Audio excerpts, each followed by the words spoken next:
Huling namata ng bagyong Enteng sa karagatang sakop po ng bayan ng Vinsons, Camarines Norte. Taglay po ng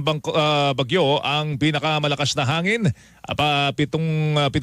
kilometro bawat oras, malapit po yan sa gitna at meron pong pagbugso na 70 kilometro bawat oras. Nakataas po ang babala ng bagyo bilang 2 sa hilagang silangang bahagi ng Camarines Norte, hilagang silangang bahagi ng Camarines Sur, silangang bahagi ng Cagayan, Babuyan Island, silangang bahagi ng Isabela, Polillo Island, silangang bahagi ng Quirino, silangang bahagi ng Kalinga. Nakataas naman ang babala ng bagyo bilang 1 sa katimugang bahagi ng Batanes, silangang bahagi ng Ilocos Norte, silangang bahagi ng Abra, Apayao, nalalabing bahagi ng Kalinga, silangang bahagi ng Mountain Province, silangang bahagi ng Ifugao, nalalabing bahagi ng Cagayan, nalalabing bahagi ng Isabela, nalalabing bahagi ng Quirino, silangang bahagi ng Nueva Vizcaya, nalalabing bahagi ng Aurora, silangang bahagi ng Nueva Ecija, silangang